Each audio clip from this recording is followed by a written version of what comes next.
Hi guys, I'm Bill with Media Unlocked, and today our friends at B&H have been kind enough to give us three 85mm lenses from Canon. I've got the 1.8, the 1.4, and the holy of holies, the 1.2.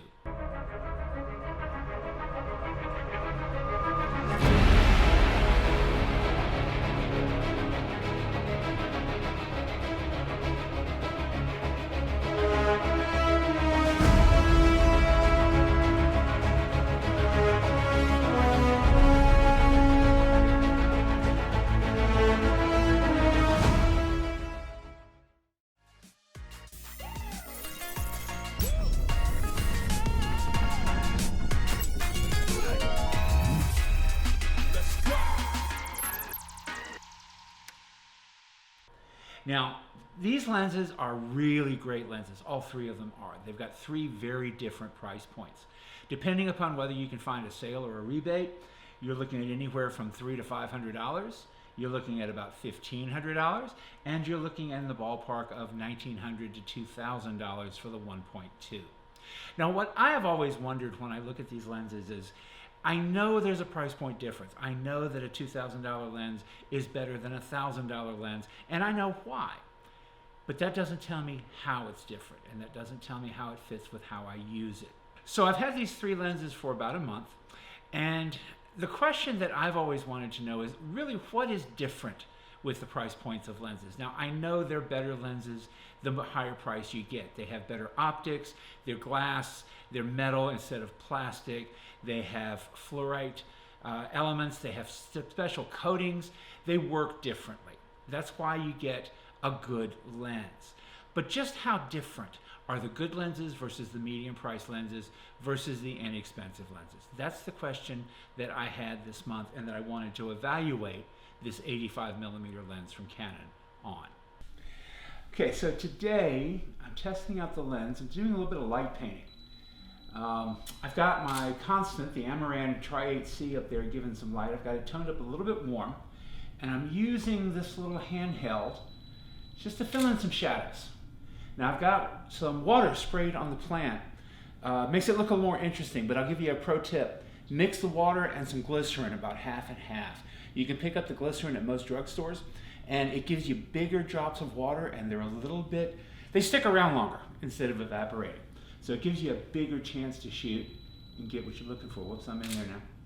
So between the glycerin in the water and the two lights, we're trying to get a little light painting done to test out. Right now I'm shooting with the 1.2 at 1.2.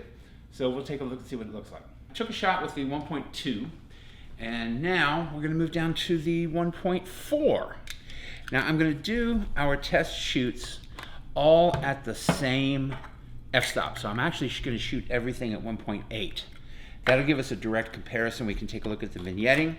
We can take a look at all of the issues that come up with the lenses, especially down at the corners. So we're just going to move this back in, and always test your tripod, guys, because when the camera falls off, it's a bad thing.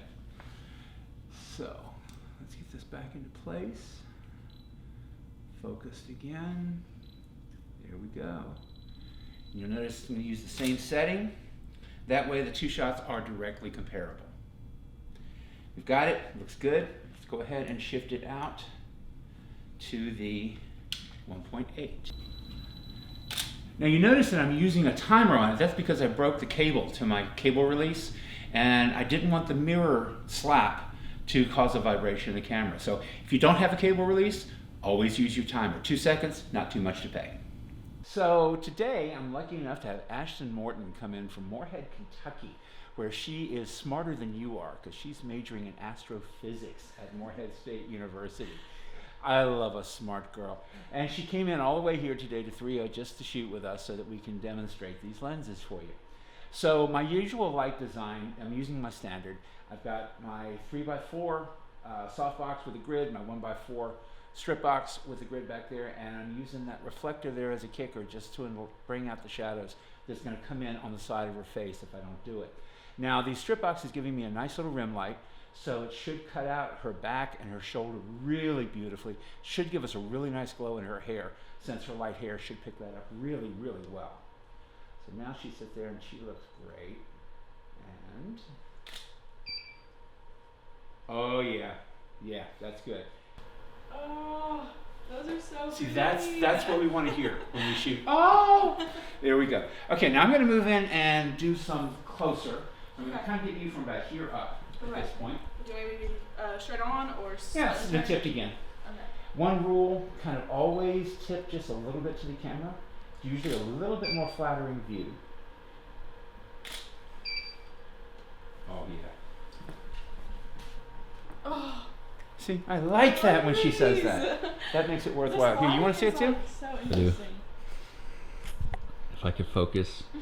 Holy cow. That's a shot right there. Okay, I'm going to move in really close. Now I'm shooting the 85 millimeter, and I'm a little too close because it's got an 85 centimeter focusing distance. Okay, so right now I'm shooting Ashton with the 1.2, and this is a fantastic lens, but you notice how much longer it takes to autofocus. That's because the lens is so much heavier, but it's also using the wire method of autofocus instead of the direct contact. This is not an ultrasonic motor, which is one of the things that surprised me just a little bit. Now at 1.2, you're letting in twice the amount of light that you are at 1.4.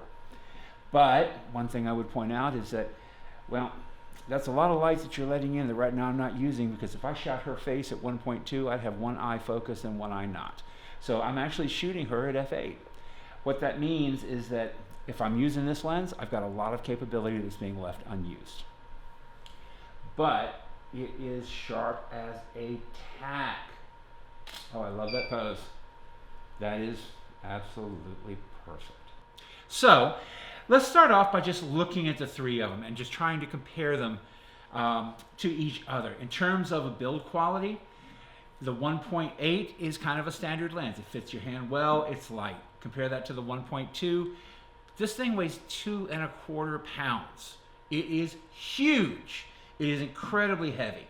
The 1.4, just in over 2 pounds, less than 1 pound, 15 ounces.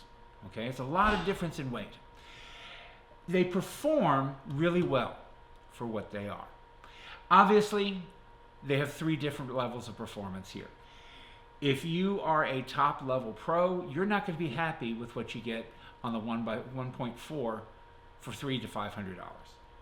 But do you need the 1.2, or is the 1.4 good enough? That's really one of the questions I wanted to find out. So I set about testing it. Now, I'm going to throw up a image here that gives you the technical specifics and the differences between them.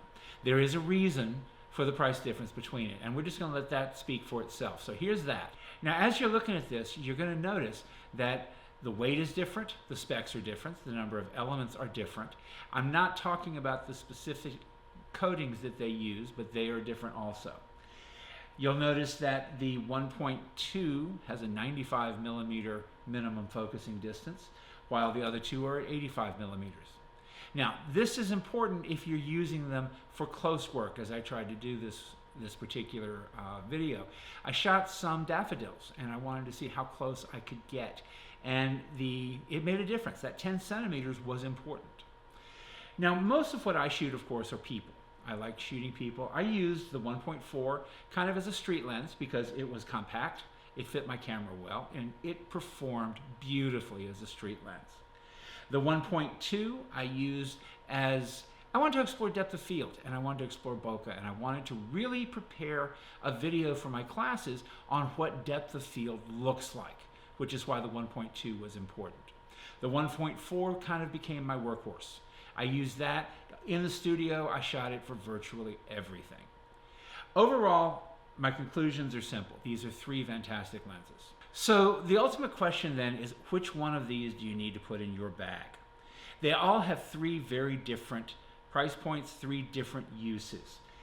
The 1.8 is a great street lens. It's a great compact lens. It's a great all-around lens. 85 millimeters is a wonderful, wonderful focal distance for you to shoot at. Well, the 1.4 and the 1.2, well, they're very similar to each other. And so the question then becomes, which one is a better deal? Which one gives you better bang for the buck? Well, 1.2 lets in twice as much light as 1.4. So if you shoot a lot in low light, like I do, or you shoot a lot at night, if you shoot a lot where the light is just barely there, that 1.2 is going to come in really, really handy to you. The 1.4 will save you some money. The 1.2 is not stabilized. The 1.4 is. Basically, think about how much you need that low light setting. 1.2 is a beautiful light setting. It gives you great, great bokeh, but it also gives you a depth of field about like this. That means, and I'm going to throw up a picture right now of my friend dulcimer player Ted Yoder. I shot this at Woodsong's Old Time Radio Hour, and I focused exactly on the corner of Ted's glasses. Look what happens to the depth of field as it goes across his glasses. By the time it gets to the other side of his head just dissolves into bokeh. That's 1.2 for you. I specifically made that shot just for this video. Now, the reality is you don't shoot an awful lot at 1.2. You don't shoot an awful lot at 1.4. When you're shooting, you're more likely to be closer to the sweet spot, because that way you avoid the vignetting, you avoid the issues that come across with lens when they're at their extremes. And yeah, just what you'd expect, the 1.2 performs better on virtually all of those variables than the other lenses, but that's what you get for the price point difference. In my world, to be honest with you, I would love to have the 1.2. I'd love to have it in my bag. If I thought I could get away with it, B&H would never see it again in time for the shipment back. But the workhorse is the 1.4, and that's the one I would put in my bag. Because most of my shots are at f8. I'm a studio photographer, and I don't need 1.2 that much, even though I shoot a lot of low light. It's a lot of controlled light. And the difference between 1.2 and 1.4, I can bump my ISO up one stop. Any issues that I've got, I can take care of it in post. All right, guys, well, I hope you liked it. I hope you learned a little something. And I hope you can now make a better choice when you go out and spend your hard-earned money for some lenses. Now, we had a lot of fun shooting daffodils today. I had a lot of fun shooting Ashton. By the way, here's her contact information. She's a great up-and-coming model based in Eastern Kentucky. And if you want to take a look at her stuff, here's her Instagram handle. Take a look at it, and if you need a model, consider using her. She's a great, great model. Also, I hope you go out. I hope you can find some pretty pictures this week and keep that shutter finger exercised. I'll see you soon. Let's go.